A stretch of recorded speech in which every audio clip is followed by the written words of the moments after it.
Hello everybody, this is Keith Henry here at the Coppin State Physical Education Complex with the head jumps coach at Coppin State, Lawrence Gibbons, aka Coach L.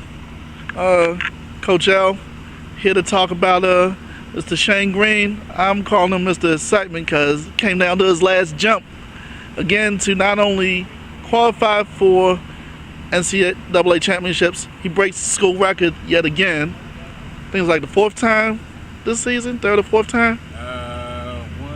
Third time. Third time this season, 52 feet. Coach, talk about Shane. He is a senior and he's gone through the battles going to regionals the last 3 years and didn't make it to nationals till now. What was the process with Shane? Well, I mean, what people don't realize is you know, the regionals is very high pressure. It's very tough this year, especially being an Olympic year. It was real tough. They've changed the rules around now to where you only get 3 jumps, and that just adds more pressure. You know, you had 53, 54 foot triple jumpers that didn't make it to Oregon because of whether it was injury or just couldn't execute their jump. You know, it's high pressure, and you know, Shane has gone through the trenches, so to speak. You know what I mean? His freshman year didn't do so well. His sophomore year, we made it back. Did a little better each year, but this being his senior year, it's more like, okay, you know, you let it all hang out, or we go home. And he was able to put together a very good jump on his third and final jump, which got him to Oregon. Coach, this wasn't the only time it came down to his final jump to place majorly. He won IC4s like that. He got a good place at Penn Relays because of the last jump. Leave. What was it with the last attempts with him? Well, like I always tell any jumper, whether it's a high jump, long jump, triple jump, your fitness level has to be to the point where you can jump as far or further on your last jump as you do on your first jump. Because if you can't, that means your fitness level is not where it's supposed to be. And this year, you know, really starting last year, we really geared up training toward, you know, getting more 100 meters in, getting more 200 meters in. This year he was one of the legs on our 4x4.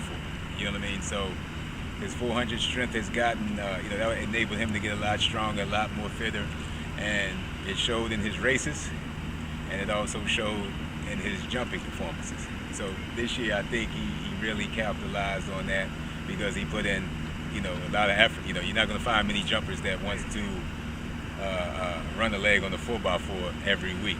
So doing that, you know, and doing the training with the 400 meter guys and the sprinters, it just got him real strong, got him real fast, and he's able to excel with that. Talk about Shane's growth. He said he coming in as a freshman, he said he thought he was all that, and kind of didn't want to listen and things like that. And yeah, it's just like with your own child. You know, I mean, he's young. He thinks he's grown. He wants to do his own thing, and you know, ultimately, they realize that okay, we have a coach for a reason. Coach is not going to steer me wrong. You know what I mean? I want to go to Oregon just as bad as he want to go to Oregon. You know what I mean? It makes Coppin State look that much better. You know, and you know, over time, every year, it's a point of during the year, every year where we bump heads a little bit, but you know, we normally get back on track, and you know, we've been having better seasons every year from his freshman year. So you know, it's a process, and ultimately athletes just got to learn to trust their coach. And like to say, it pays to listen to coach. So now the fruits of his labor is getting to this point. Exactly, but you know, like I said, this is the ultimate goal for college track and field, making it to Oregon to the NCAA Championships. Hopefully, I'm not gonna say hopefully. You know what I mean? I expect him to even jump further there. You know, you're with the big boys. You're one of the final 24 jumpers in the country, and this is your time to show that you belong. And over the years, I tell athletes to when you see the big name, the big school kid jumping whatever, don't look at him saying, darn, I wish I would have went to Florida. Say, hey, that Florida kid should have came to Coppin State. You know what I mean? Make him want to say that. That's how you're supposed to compete with that guy and hopefully beat him. So he can say, damn, I should have came to Coppin State. So, with that instilled, you just get a mindset. Don't feel inferior and go out there and jump with the best. Coach, heard he had a couple 16s during the season, but it was fouls, I guess, or what? He had both of his last school records, the 1580 at Penn Relays and the 1585 this past weekend. They were both 16-meter jumps. They measured his hand actually because his hand hit the sand behind his feet. So if that's 1585, then he really had a 16-meter jump. But just some little things he got to fix in his technique and his landing part of his jump, and hopefully it comes together in Oregon. The folks to beat are primarily from the East, seemed like. I know there was one that jumped 17 meters over there, and what he had, like you said, he has that in him. What needs to be done to him, earn that All-American, and perhaps maybe get enough to maybe see something about Olympic trials, since this is an Olympic year. Well, he's originally from Jamaica, so I don't know. I know what the Olympic standards are. The Olympic standard is 1685.